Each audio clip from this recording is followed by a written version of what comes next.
박지 선생님 같은 분과 그런 사람들이 만나서 얘기를 나눌 때 자기가 분석되기를 바라고 자료 같은 걸 줍니까? 아니면 게임하듯이 한번 알아봐봐. 유영철과 면담을 하신 분의 얘기를 들었는데 구치소에서 창살 뒤에서 이렇게 면담을 할 거 아니에요. 그러면 몇 분 얘기를 하고 있는데 갑자기 여기를 팍 치더래요. 그러면 놀랄 거 아니에요, 상대방. 근데 그 놀라는 걸 보면서 즐기는 쾌감을 느낀다고.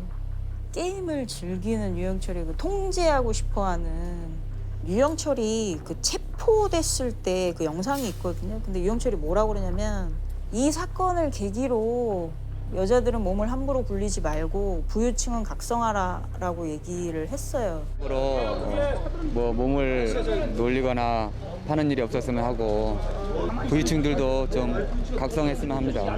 가진 자들에 대한 반감이 범행의 한 이유였다는 얘기입니다.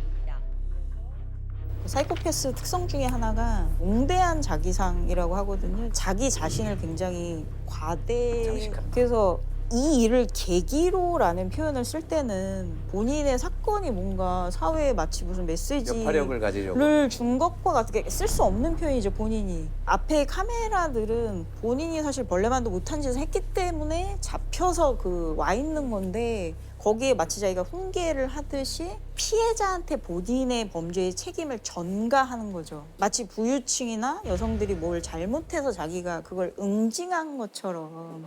그러니까 그런 걸로 또 이제 본인의 어떤 권력, 통제, 지배 이런 거를 좀 그 과시하려고 하는데 그래서 그 권희룡 프로파일러님 처음에 면담할 때도 그 유영철이 뭐라고 그랬냐면 그 외국에 체이스라는 연쇄 살인범이 있어요. 근데 그 권희룡 프로파일러님한테 체이스가 누군지 아냐고 물어봤대요. 그러니까 체이스는 정신질환이 있는 범죄자예요. 근데 이제 그걸 얘기를 하면서 나는 체이스 같은 사람이 아니다. 나는 정신질환이 있는 사람이 아니라고 얘기를 하거든요.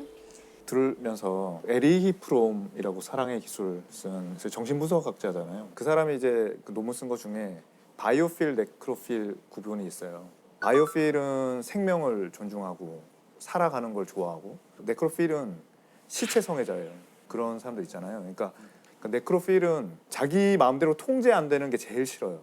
원치 않는 예상할 수 없는 일이 일어나면 안 돼요. 근데 아무리 통제를 해도 살아있는 사람은 어느 정도의 불확실성이 있잖아요. 그러니까 그 사람 죽여야 되는 거예요. 히틀러나 이런 사람들 이제 네크로필의 대표적인 거라고 이제 분석을 하거든요. 저는 계속 지배하고 통제하고 이런 걸 들으면서 약간 그 네크로필이 생각이 났어요. 이것은 우리 주변의 이야기입니다.